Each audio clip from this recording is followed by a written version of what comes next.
OK, alors bonjour tout le monde ou bonsoir. Ce que je vais faire aujourd'hui, donc je vais y aller immédiatement avec le sujet à brûle pour point. Dans le fond, je vais lire un article d'un site internet et le site internet ici s'appelle secrétaire-inc. OK? Euh, donc c'est ça. Et l'article ici s'appelle Enquête pré-emploi. Une garantie de sécurité incontournable. Et je le mettrai dans les liens une fois que j'aurai mis la vidéo YouTube en ligne. OK? Euh, donc, je vais peut-être en lire quelques-uns. Là, j'ai pas beaucoup de temps. Ça, faut que je m'en aille bientôt. Parce que j'ai des commissions à faire et tout.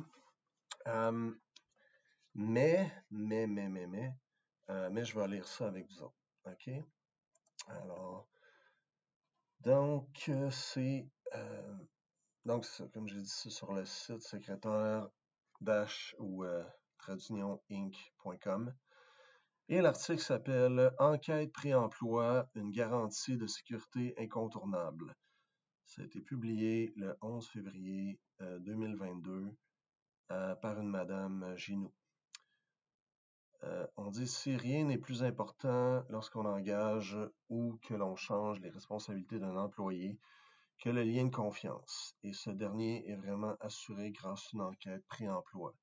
Alors voici tout ce qu'il faut savoir sur le sujet. Accueillir un nouvel employé dans son équipe, c'est toujours un peu prendre un pari.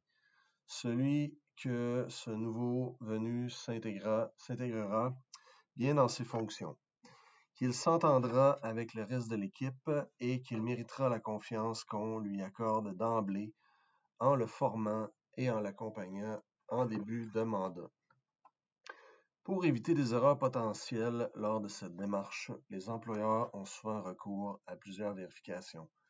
Certains appellent d'anciens responsables du candidat pour confirmer ses emplois passés, s'assurent de la validité de ses diplômes ou bien se rendent sur Internet pour procéder à l'analyse de son e-réputation ou en anglais e-reputation. D'autres vont également lui demander de passer un examen médical si le poste visé nécessite une condition physique spécifique ou encore pour le dépistage des drogues et tout ça. Par contre, tous les employeurs ne procèdent pas systématiquement à une enquête pré-emploi, se fiant à la seule parole du candidat lors des entrevues réalisées avec lui. Ils le font encore moins quand ils mutent ou font accéder un employé à une nouvelle fonction qui nécessiterait des vérifications supplémentaires. Et c'est là que les choses peuvent sérieusement se gâter. Pourquoi procéder à une enquête pré-emploi? Quand on ne réalise pas d'enquête pré-emploi, on ignore la plupart du temps les antécédents judiciaires, financiers et légaux du candidat.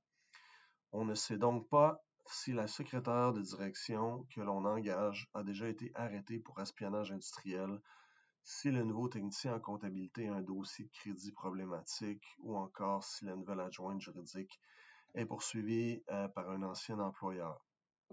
Cela peut prêter à sourire au premier abord, mais dans la réalité, la situation peut rapidement déraper. Marie-Hélène Talbot, gestionnaire des ventes et du service client au sein du groupe Velan Média, dont elle fait partie secrétaire Inc., effectue quotidiennement des enquêtes pré-emploi pour des clients. Et elle en a vu de toutes les couleurs.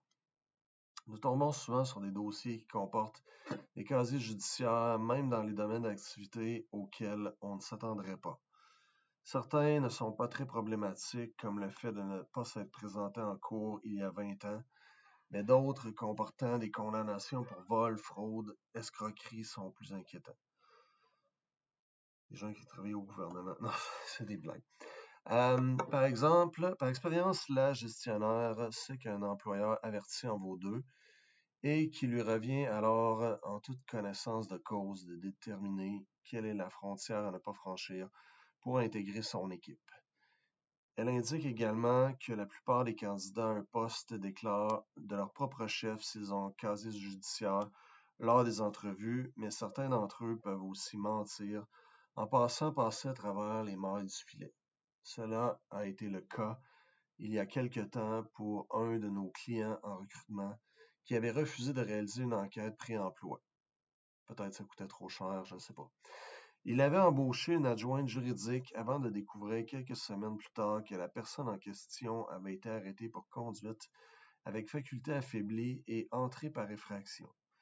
Évidemment, l'adjointe n'avait jamais révélé ce passé lors de ses entrevues. Pour être certain de ne pas avoir de mauvaises surprises, les employeurs devraient par conséquent, selon la gestionnaire, recourir systématiquement à une enquête pré-emploi lors d'une embauche, mais aussi penser à le faire quand ils souhaitent nommer un employé déjà en place à des nouvelles fonctions. Effectivement, rien ne dit que ce dernier n'a pas commis plusieurs infractions importantes ou s'est couvert de dettes depuis qu'il a été embauché, surtout si cette embauche remonte à un certain nombre d'années. Que comprend une enquête pré-emploi? OK, là, je vais regarder si j'en ai. OK, il ne m'en reste pas tant que ça. Donc, comme on dit, suivez avec moi. OK, donc que comprend l'enquête pré-emploi? L'enquête pré-emploi menée par Secrétaire Inc. pour ses clients comporte plusieurs volets. À la base, elle s'attache à vérifier le plumitif criminel du candidat, à savoir si ce dernier est sujet à des poursuites fédérales ou provinciales de nature criminelle, civile ou municipale. Le pendant municipal a été greffé, car il n'y a qu'à ce niveau qu'on apprend si la personne a commis de nombreuses infractions de la route, par exemple. Cela peut donner un aperçu de sa fiabilité hors du travail, indique Mme Talbot. On peut greffer à cette base la validité du permis de conduire et une enquête de crédit souvent associée à des postes administratifs, comptabilité, crédit, financement, ainsi de suite. Elle permet de prévenir certains risques financiers comme la fraude et d'évaluer si le candidat est responsable financièrement. Il est certain que la découverte d'une faillite demande d'une demande de recouvrement ou d'une mauvaise cas de crédit dans le dossier d'un candidat n'est pas de très bon augure quand on souhaite l'embaucher comme directeur financier.